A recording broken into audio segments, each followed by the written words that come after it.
Good morning, dear students. I am Neha Raghuvanshi, the Assistant Professor of Harder Degree College. और today we are going to discuss a very important topic of your FC first year English grammar, that is the pronoun. तो आज हम बात करेंगे pronouns क्या होते हैं, what are the pronouns, most of the students are confused in that, and what are the kinds of the pronouns. ठीक है, so let's continue students. Let's start. Okay, what are the pronoun basically? A pronoun is nothing but these are the words which is generally used instead of the noun. ये वो words होते हैं जिन्हें हम noun के place पे use करते हैं sentence में, या हम ये भी कह सकते हैं कि these are the words which replace our nouns in the sentence. For example, अगर मैं आपसे कहती हूँ हरी is absent because Hari is ill, है ना, जैसे आप यहाँ पर देख सकते हैं एक सेंटेंस लिखा हुआ है, हरी is absent, हरी आज absent है. क्यों एब्सेंट है? बिकॉज हरी इज इल, क्योंकि हरी बीमार है. तो आप देखोगे यहाँ पर मैंने इस सेंटेंस में दो बार नाउन का यूज किया है. हरी क्या है हमारा, हरी जो है यहाँ पे मुझे पर्टिकुलर बॉय का नेम गिवन है, हरी हमारा नाउन है. तो Hari is the proper noun because here we talk about the particular person Hari. तो हरी मैं दो बार रिपीट कर रही हूँ इस सेंटेंस में, इसलिए मैं क्या कर सकती हूँ यहाँ पर, ये थोड़ा सा ऑकवर्ड होगा कि अगर मुझे बार बार किसी सेंटेंस में नाउन को रिपीट करना पड़ रहा है. So it's better to avoid the repetition of Hari. मैं यहाँ पर यूज करूंगी प्रोनाउन का. So my next sentence is Hari is absent because he is ill. तो ये जो ही मैंने यहाँ पर यूज किया है ये हरी को रेफर करता है. ये मैंने ही यहाँ पर हरी के लिए, हरी के रेफरेंस में यूज किया है जो हरी को रेफर करता है. तो ही जो है ये मेरा क्या है, दिस इज द प्रोनाउन, ये प्रोनाउन है. ओके, एंड हरी जो है बॉय है, तो बॉय के लिए हम लोग ही प्रोनाउन यूज करते हैं. Clearly. Now we talk about the types of the pronoun. What are the types of the pronoun? There are the total 9 types of the pronoun. First one is personal pronoun, then reflexive pronouns, emphatic pronoun, indefinite pronoun, and then relative pronoun, demonstrative pronoun, interrogative pronoun, distributive pronoun, and the possessive pronoun. So today we are going to discuss each and every pronoun properly. Okay. Okay, so students, let's start with our first category, that is the personal pronoun. क्या होता है personal pronoun? देखिए, personal pronoun are the pronoun generally which refers to the person, जो person को refer करता है. ठीक है, उसे हम पर्सनल प्रोनाउन कहते हैं. Generally it classified among the 3 category, 3 kinds of the person में इसको हम कैटेगरी करते हैं, इसको डिवाइड करते हैं. First person, second person and third person. I, you, we, he, she, it, ये सारे क्या होते हैं, these all are your personal pronouns because they all stands for the 3 person. For example अगर मैं कहूँ फर्स्ट पर्सन क्या है हमारा, है ना. तो फर्स्ट पर्सन क्या होता है, अगर मैं अपने बारे में बात कर रही हूँ, like I am a teacher. Okay, तो मैं अपनी बात कर रही हूँ, I is your first person, है ना, मतलब जो बात करता है, जो कन्वर्सेशन जो कर रहा है, ठीक है, that is your first person. The second person, मैं जिससे बात कर रही हूँ, अगर मेरे साइड में यहाँ कोई है और अगर मैं उससे कन्वर्सेशन कर रही हूँ, मैं उससे कुछ उसे बता रही हूँ, तो जो सेकेंड पर्सन है ना, मैं जिससे बात कर रही हूँ, वो होगा हमारा सेकेंड पर्सन. ठीक है, मतलब यू, हमारा सेकेंड पर्सन क्या हुआ, यू. और what is the third person? Third person वो होता है जो आपकी कन्वर्सेशन में नहीं होता है या जिसके बारे में आप बात कर रहे होते हो. ठीक है, the person to whom about you speaking, जिसके बारे में आप कुछ कन्वर्सेशन कर रहे हो, वो आपके पास आपकी कन्वर्सेशन का लेकिन वो पार्ट नहीं है, उसे हम कहते हैं third person. Like he, she, it. It जो है वो हम थिंग्स के लिए रिफर करते हैं. ओके, और अगर बॉय हुआ तो हम लोग ही रिफर करेंगे. गर्ल्स के लिए हम लोग शी प्रोनाउन यूज करते हैं. तो ये होते हैं आपके पर्सनल प्रोनाउन. लाइक मैंने कहा we are going to the party, तो आप देखोगे इस सेंटेंस में वी जो है, वी हमारा क्या है, पर्सनल प्रोनाउन को इंडिकेट करता है. वी हम जनरली यूज करते हैं फॉर द प्लूरल. और अगर मैं कह रही हूँ आई एम अ टीचर, तो मैं यहाँ पे अपने आप को रिफर कर रही हूँ, मैं सिंगुलर हूँ आई, तो ये हुआ मेरा फर्स्ट पर्सन. तो this is the personal pronoun which refers to the person और माइट बी द थिंग और any idea. Clear. Now we comes to the next point, that is the reflexive pronoun. अब reflexive pronoun क्या होता है? It represents the action. It represents the actions performed by the subject is on the subject itself. Means what is the meaning of this sentence? This line, what do you understand? It represents the action performed by the subject. आप देखते हो हर subject में जो भी sentence होता है, in every sentence There are the basically it starts from the subject. Subject से start होता है, हमारा सब्जेक्ट ही होता है जो किसी एक्शन को परफॉर्म करता है. तो any action which is perform by the subject is, उसका जो रिफ्लेक्शन होगा, उसका जो एक्शन होगा वो किस पर होगा, सब्जेक्ट पर ही होगा. ओके, मतलब हर एक्शन का जो रिएक्शन हो रहा है यहाँ पर वो हमारे सब्जेक्ट पर ही हो रहा है. ओके, मतलब जो परफॉर्मर है, जो सब्जेक्ट है, वो जो भी एक्शन परफॉर्म कर रहा है उसका रिएक्शन हमारे उस सब्जेक्ट पर ही हो रहा है, यानी वही रिसीवर है. ओके, तो सेल्फ इज, अब यहाँ पे जनरली हम रिफ्लेक्सिव प्रोनाउन में हम क्या यूज करते हैं, सेल्फ यूज करते हैं. Self is used basically for my, your, him, her, it. मतलब सिंगुलर के लिए हम लोग सेल्फ यूज करते हैं. तो इट विल बिकम, जब हम इसमें सेल्फ ऐड कर देंगे, it will become my self, your self, okay, him self, her self and it self. Okay, और सेल्फ जब आपको सेंटेंस में आपका सब्जेक्ट जो है प्लूरल है ना, तो प्लूरल के लिए हम क्या लगाते हैं, our, them and your. So it will become our self, them selfs and your selfs. Okay, आपके ये जो होते हैं ये सिंगुलर भी होंगे रिफ्लेक्सिव प्रोनाउन और प्लूरल भी होंगे. Okay, like myself, yourself, ourself, themself. तो these are the both singular as well as the plural. Sentences with the reflexive pronoun. अब अगर हम कुछ सेंटेंसेस पे बात करें, ये सेंटेंसेस क्या हो सकते हैं हमारे रिफ्लेक्सिव प्रोनाउन के, है ना. तो जैसे फर्स्ट फॉर एग्जाम्पल मैंने फर्स्ट सेंटेंस लिखा है, आई हर्ट माई सेल्फ. मैंने अपने आप को हर्ट किया. तो आप यहाँ पे देखोगे आई हर्ट माई सेल्फ, सब्जेक्ट क्या है आपका, आई. ठीक है, फर्स्ट पर्सन, और वो कैसा है, सिंगुलर है. ये आपका क्या हुआ, वर्ब. तो यहाँ एक्शन कौन परफॉर्म कर रहा है, action perform by our subject. Subject ने एक्शन परफॉर्म की, हर्ट करना. और उसका रिएक्शन किसमें हो रहा है, अगेन इट रिएक्ट, जो भी उसका रिएक्शन हो रहा है उसका रिसीवर कौन है, सब्जेक्ट ही है. मतलब सब्जेक्ट और रिसीवर यहाँ दोनों both are the same person ही होते हैं. आई हर्ट माई सेल्फ, तो माई सेल्फ यहाँ पर क्या हुआ, this is your reflexive pronoun, है ना. जैसे कि आप देख सकते हैं this word is underline. Now the second example, they hurt themselves. The first example is about the singular and the second example is about the plural. They hurt themselves.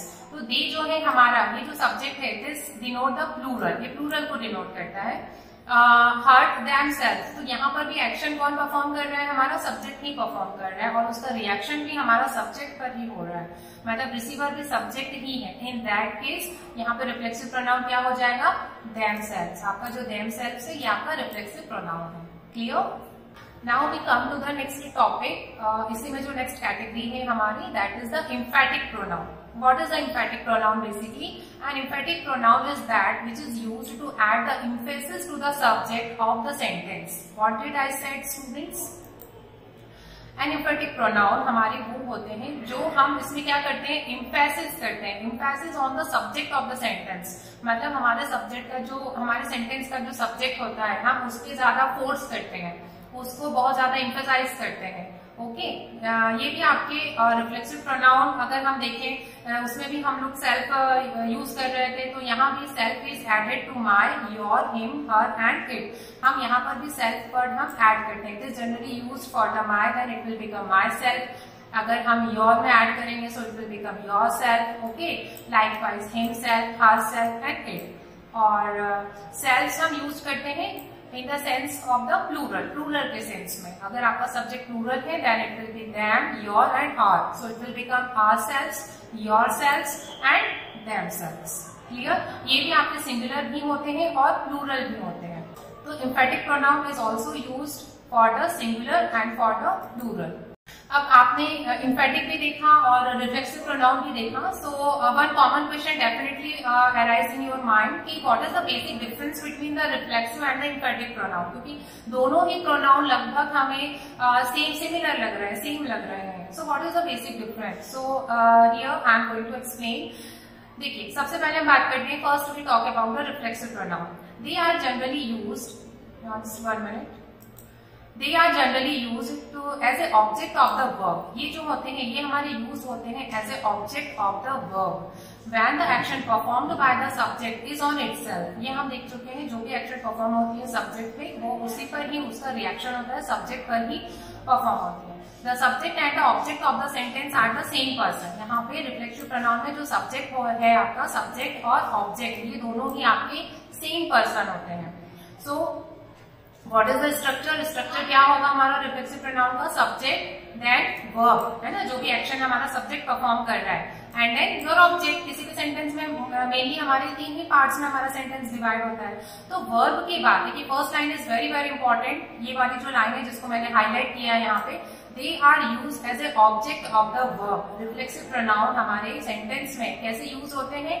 As a object की तरह use किए जाते हैं। Object of the verb मतलब verb के बाद जो object आया है वही आपका क्या होगा?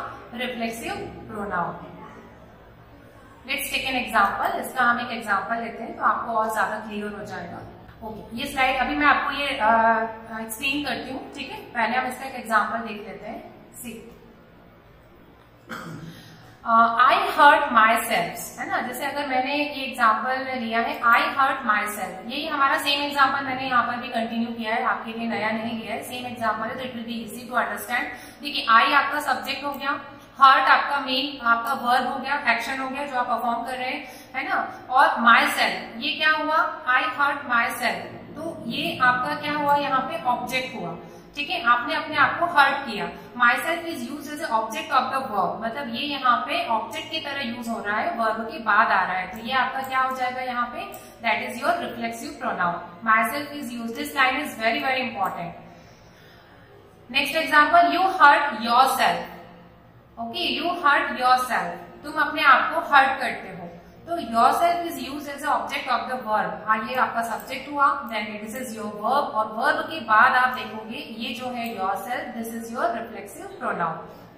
So the reflexive pronoun is nothing but it is usually placed after the verb. अगर आपको जब भी आइडेंटिफाई करने को ये क्वेश्चन आता है सेंटेंस में, then always you have to find out the verb in the sentence, और आपको वर्ब के बाद, है ना, आपको हमेशा रिफ्लेक्सिव प्रोनाउन आपको सेंटेंस में मिल जाएगा। This can be placed after the verb only. Okay, so I hope now the things are clear to you. Now we come to our next point.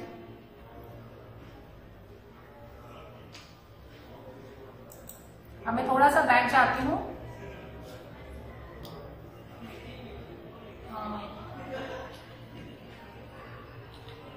हाँ, ये जो हमारा टेबल है ना, ये थोड़ा स्किप हो गया था। ये देखिए, इसमें मैंने फर्स्ट, सेकंड और 3 पर्सन, इन तीनों पर्सन को मैंने यहाँ डिफाइन किया है, जो अभी हम प्रोनाउन में जनरली हम सेंटेंस में यूज करते हैं कि what is the first person, second person and third person, तो मैं ऑलरेडी आपसे डिस्कस कर चुकी हूँ। लेकिन यहाँ मैंने इसको एक टेबल के स्ट्रक्चर के फॉर्म में रिप्रेजेंट किया है, जहाँ पे आप देख सकते हैं मैंने इसको सब्जेक्ट के केस में, ऑब्जेक्ट के केस में, और यहाँ पे जो हम रिफ्लेक्सिव प्रोनाउन हम पढ़ रहे हैं, है ना, तो रिफ्लेक्सिव प्रोनाउन में हम सिंगुलर के केस में हम क्या यूज करते हैं? सिंगुलर के केस में अगर आपका सब्जेक्ट जैसे आई है, सब्जेक्ट केस में आप आई बोल रहे हो, आई एम अ टीचर, है ना, या आई जो भी आपका सेंटेंस बनाते हो, तो सब्जेक्ट के केस में आपका आई होता है, और ऑब्जेक्ट के केस में आप क्या यूज करोगे? आई को आप कन्वर्ट कर दोगे मी के फॉर्म में, ठीक है। और रिफ्लेक्सिव प्रोनाउन आप क्या यूज करते हो? My self. और प्लूरल, प्लूरल के सेंस में आपका सब्जेक्ट क्या है यहाँ पे? वी। ऑब्जेक्ट के केस में क्या हो जाएगा? अस। और आपका प्लूरल के सेंस में रिफ्लेक्सिव प्रोनाउन क्या बनेगा? Ourselves. Similar for the second person, second person के लिए भी आपका जो यू है वो आपका चेंज नहीं होगा। सेकंड पर्सन के लिए आप हमेशा यू ही रिफर करोगे, तो it will become yourself for singular case and yourselves for the plural case. Clear? Now the third person. Third person में आपको बता चुकी हूँ, द पर्सन जो आपके कन्वर्सेशन का पार्ट नहीं होता, आपके कन्वर्सेशन में जो नहीं है एट प्रेजेंट, जिसके बारे में आप बात कर रहे होते हो, he, she, it. Okay, himself, herself and itself. तो इस तरह से आपको रिफ्लेक्सिव प्रोनाउन यहाँ पर यूज करना है। ओके, इंफेटिक प्रोनाउन में हम ऑलरेडी डिस्कस कर चुके हैं। ये क्या है? They are used to emphasize the noun and the pronoun. हम जनरली इसमें नाउन और प्रोनाउन पे बहुत ज्यादा emphasize करते हैं। ये भी सिंगुलर और प्लूरल हमारे दोनों होते हैं।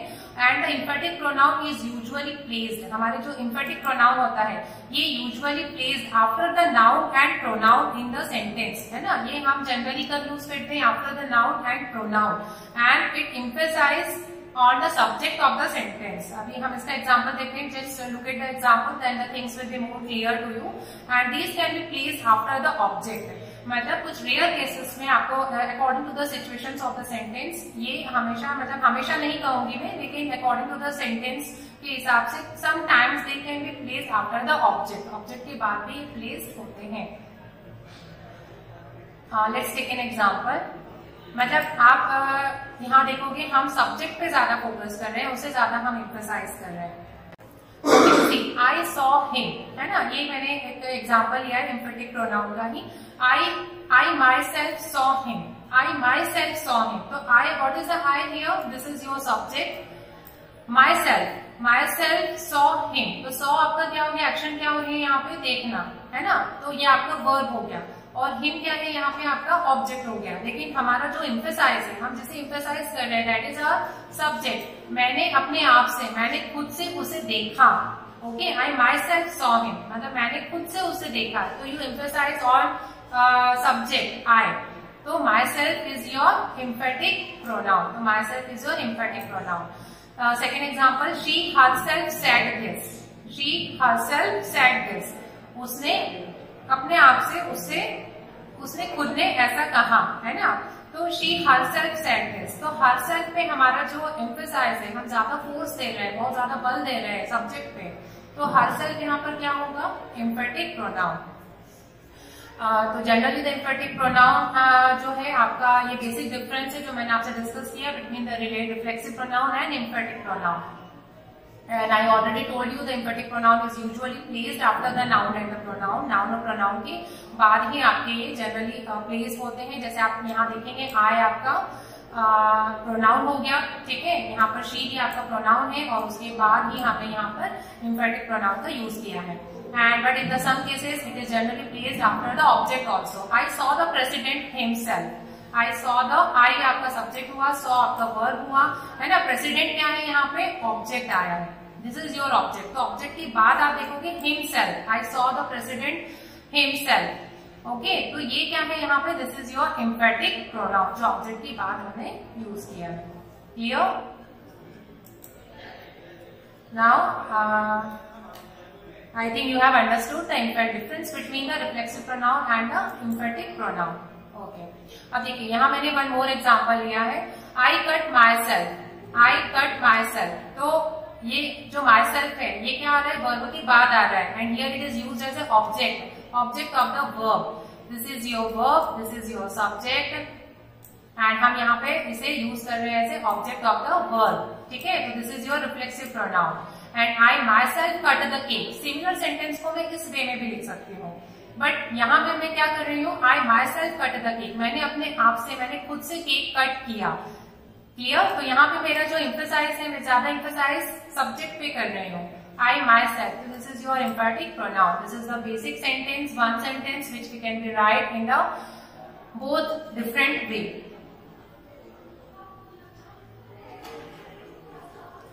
Okay, now we come to our next category, that is the indefinite pronoun. तो indefinite pronoun क्या होता है, sometimes the pronoun we use in the sentence don't refer to any particular thing or the person. कई बार हम sentence में जो pronoun use करते हैं, ठीक है, ना ही वो किसी particular person को refer करते हैं, ना ही किसी particular चीज को refer करते हैं। मतलब this is a very important line, they do not refer to any particular thing or the person. They generally use in the general way. हम उन्हें use करते हैं normal way में, common terms में, in the general way में। They are used in a general way, so such pronouns are known as the indefinite pronoun. हम उन्हें indefinite pronoun कहते हैं। What kind of the identifiers क्या है, आप कैसे identify करोगे sentence में? तो what are the examples like all, anyone, anybody, है ना, anything, everyone, everybody, everything, okay, and someone, somebody, something, no one, nobody, nothing, okay, some, none. These are your identifiers for the indefinite pronoun. ये जितने भी मैंने आपको indicators बताए हैं, identifiers बताए हैं, you have to learn it whenever you look at all such identifiers in the sentence. तो बिल्कुल आपको समझ जाना है कि this is about the indefinite pronoun, जहाँ पे हम we are not be going specific towards any particular thing और एनी पर्टिकुलर पर्सन। हम बिल्कुल भी स्पेसिफिक नहीं हो रहे हैं, हम एक जनरल सेंस में इन्हें यूज कर रहे हैं, जनरल सेंस में हम बात कर रहे हैं। Clear? Like some sentences with the indefinite pronoun. Nobody can help you in this issue. अगर मैं कह रही हूँ nobody can help you in this issue, तो nobody मतलब मैंने ये एक जनरल सेंस में कहा है, मैंने किसी को टारगेट नहीं किया है ना, मैं किसी को टारगेट करके किसी स्पेसिफिक पर्सन को की रिगार्डिंग में ये सेंटेंस नहीं बोल रही हूँ। तो nobody क्या है यहाँ पे आपका ये जो प्रोनाउन है, this is your indefinite pronoun. Did you ask anybody to come? Okay, ये यहाँ पर आपने क्वेश्चन मार्क लगा दिया। Did you ask anybody to come? तो here also this is your indefinite pronoun in which you are not specific about someone. Somebody has stolen my watch. So we don't know कि who, but somebody has stolen. तो somebody में कोई भी हो सकता है ना, जनरल सेंस में हम बोल रहे हैं, कॉमनली बोल रहे हैं। We are not very specific about someone. This is your indefinite pronoun. तो आपको क्वेश्चंस जो आते हैं जनरली एग्जाम में, आपको लाइक सेंटेंस दिया जाएगा है ना, गिवन सेंटेंस में you have to be identified कि what is your indefinite pronoun. Never underestimate the others. हमें किसी को भी अदर्स को कभी भी अंडर एस्टिमेट नहीं करना चाहिए। Never underestimate others. तो what is the indefinite pronoun? Others. तो ये भी आपने कॉमन टर्म्स में बोला, जनरल सेंस में बोला। So this was all about our today's video. बाकी जो rest of the आपके types हैं students, we will be continue in the next part of the video. I hope that today's whatever we have discussed, the things will be more clear to you. Thank you.